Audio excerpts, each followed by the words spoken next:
All right, hey, what's up? Welcome to newsletter number 5. This is for December 17th, 2021. I'm Andrew Cooper Sansone, and this is, of course, Sense of Mind.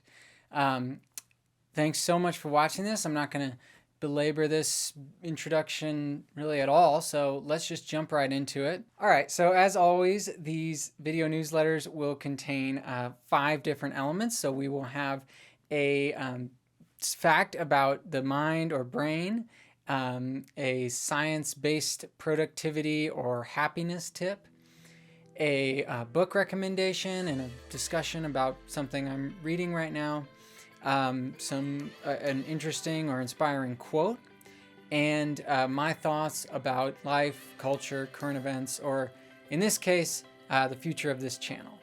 So anyway, stick around. Let's jump into number 1.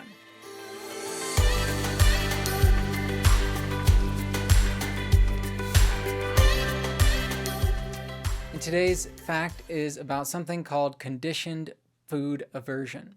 So let's jump into that. Okay, let's say you're walking through the forest and you come upon a bush covered in berries you've never seen before. Your growling stomach is telling you to try them. They look something like many of the berries you've eaten before, but they're certainly different. Plus, times have been a bit tough for the tribe lately and winter is approaching. So what do you do? After hemming and hawing a bit, you decide it's just too enticing. You pick most of the berries from the bush and save one or a few for right now. They taste good enough, though there's a distinctly bitter flavor. Soon, you'll regret that. After a few more hours of foraging, you return to the tribe, starting to feel a bit woozy now, and then downright nauseous. The next several hours are miserable, as you vomit what little you had in your stomach and experience painful stomach aches. When all the wrenching ends, you manage to fall asleep. When you wake up in the morning, the first thing you see is the berries. You can smell them, which almost triggers yet another bout of sickness, but you quickly leave the area and escape. You make sure that nobody eats those wretched berries ever again. I think we've all experienced something like this. Maybe you were in high school and drank too many wine mixers and later found the smell, let alone the taste of them, unbearable. Maybe you ate a bad mushroom and had the worst food poisoning of your life, like I did a few years ago.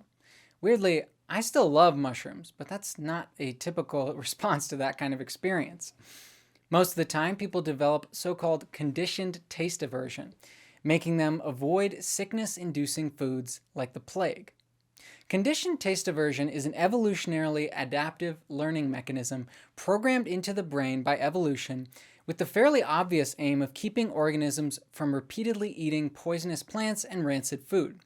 It's an incredibly efficient learning mechanism compared to other types of learning. For example, with rats, it usually only takes them one trial of pairing a mild electric shock with a sound or light to associate the pain with the sound or light, and thereby learn to fear that stimulus. Yet if you instead show them the light, then wait 30 minutes and give them a foot shock, they'll probably not form any association. With conditioned taste aversion, on the other hand, the delay can be much longer between the stimulus and the pain. That is, if a rat eats some poisonous food, several hours can elapse before it gets nauseous, and it will still show a strong aversion to the offending food. Since poisoning takes anywhere from 6 to 24 hours, at least in humans, that makes a lot of sense for natural selection to give us this ability. Animal behavior scientists have noted that this extraordinarily robust form of learning is likely under the control of brain mechanisms quite different from those of traditional associative learning, as in the fear conditioning experiment noted earlier. One reason they think so is if you tried to do a taste aversion experiment with vampire bats, it usually doesn't work. They hypothesize that that's because vampire bats feed on the blood of living creatures, and blood from a healthy creature is unlikely to carry any poisonous foreign pathogens, unless, of course, the animal is sick. So vampire bats have little need for conditioned taste aversion, whereas omnivores like ourselves, who trounce through the forest looking for nuts and berries, are highly vulnerable to foodborne illnesses. After all, if we and other animals weren't always trying to eat these plants, they would have no evolutionary pressure to develop such poisons in the first place. So conditioned taste aversion saves us from making ourselves sick again and again from the same poisonous food by making us hate the taste of the food, right? Well, that's true for rats, but as taste researchers Linda Bartoshuk and Derek Snyder have noted, it's more likely that humans use a little-known sense called retronasal olfaction, rather than taste, to establish our aversion to foods that made us sick in the past. Olfaction refers to the sense of smell. Retronasal olfaction is a special version of the sense of smell, actually kind of straddling the line between taste and smell. Instead of the usual type of olfaction, where you breathe in molecules that stimulate neurons and eventually are represented as smells in your brain's olfactory areas, retronasal olfaction happens when you're chewing or swallowing food and the odors move up your throat and into your nasal cavity. That's why it's called retro, because it's like backwards smelling. And unlike regular olfaction, retronasal olfaction sends its signals to the brain area concerned with taste. And in fact, a significant part of what we call flavor is likely thanks to this strange backward smelling. Researchers have revealed that humans actually use this rather than traditional taste or smell to form a conditioned food aversion. So anyway, perhaps the next time you notice that you have a conditioned food aversion, ask yourself, it's the smell or taste or both that makes you squirm at the thought of it. All right, so that's pretty much the fact for today. Just found that interesting, thought you might like it. Next up, we're going to talk about a tactic. This is the happiness tip for today. And we're going to be talking about a tactic for regulating emotions called reappraisal. While positive emotions like happiness, awe, and love are some of the most beautiful and important experiences we can have, we all know there is an equally dark side to emotional experience. Shame, anger, sadness, and fear are examples of some of the most unpleasant experiences we can have. However, most of us agree that there's a time and place for all emotions. That is, negative emotions are not always bad. Still, we would pretty much all agree that reducing negative emotions and increasing positive emotions is a desirable way to go about one's life. So how do we do that? How do we effectively regulate emotion? Research has revealed that a practice called reappraisal is the most powerful tactic yet discovered for changing our emotions in the moment. So to reappraise is, quote, to construe in a different way in the mind an event that could potentially elicit a negative emotional response. Okay, that sounds simple, too simple.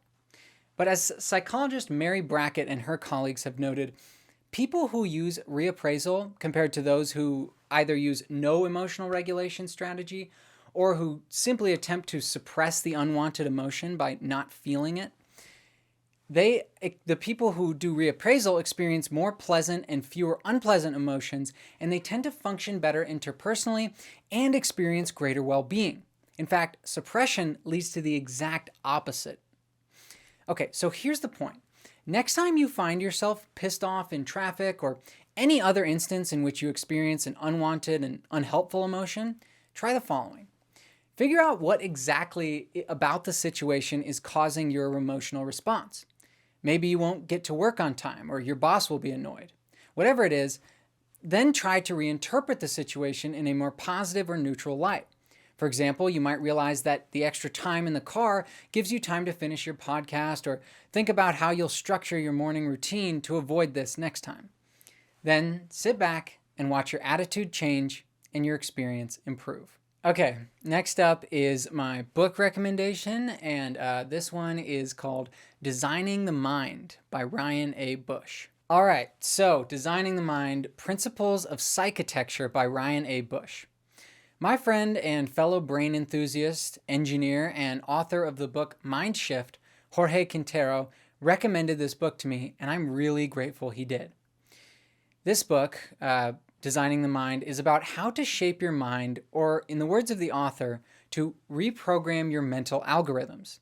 It's beautifully written and wastes no words. Ryan Bush explains that much of our suffering, if not all of it, comes down to how we think, including our cognitive biases and distortions, and the desires that do not serve us, as well as how we approach and regulate our emotions, and finally, how we act in the world. He lays out in clear language how exactly these algorithms of thoughts, feelings, and actions work and how we can rewrite them. He offers no quick fixes, though. He says that any change worth making requires time, effort, and organization. One thing I got out of this is the idea that we often sabotage ourselves by not clearly defining what our goals are and making a clear plan to achieve them. It's not that those plans always work out. They often don't. The point is that when we don't know what our ideal life looks like, we stand a little chance of making the choices that will get us there.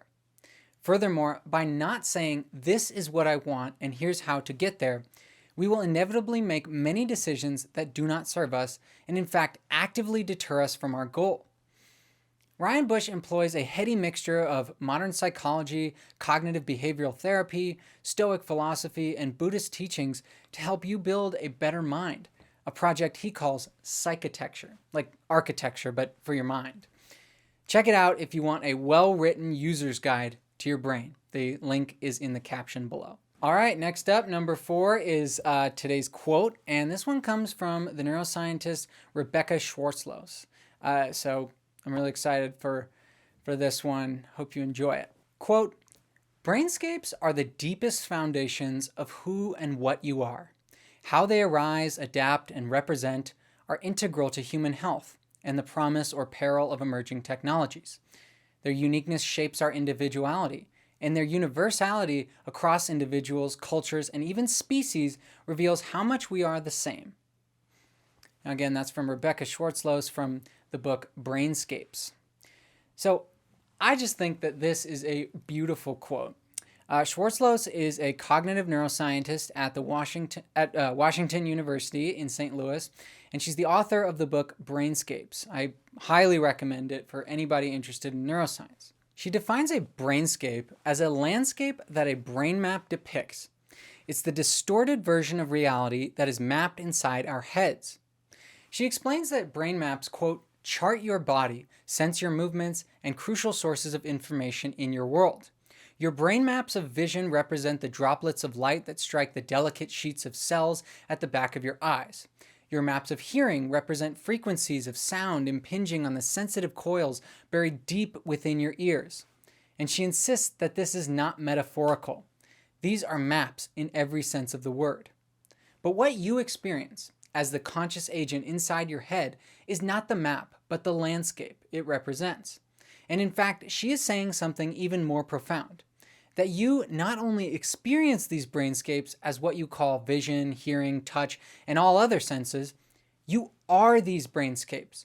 Whether or not you believe in an immaterial soul is irrelevant here, because there's no doubt that what makes you a unique individual is based in your brain and ultimately traceable to some collection of brain maps that represent your personality, memories, and characteristic patterns of thought, emotion, and behavior. So anyway, I just wanted to highlight that quote because I just really like it. I think it really expresses what it means to be a brain map, what it means to be a brainscape, rather. And I just really recommend that book, and I think that quote is just really nicely written. All right, and next up is my thoughts. This one, again, is sort of an announcement this week about changes coming to Sense of Mind. I just wanted to make sure you're aware of some positive changes coming to Sense of Mind. I've been getting a lot of feedback from people lately, and I decided to take the chance to step back and figure out how to implement all these changes. Now, to be clear, these will likely only apply to the regular, publicly available videos on my YouTube channel and Instagram page, while these newsletters will remain largely the same, at least for the time being. So first, the length of the regular videos is probably going to be shorter, probably around 10 minutes.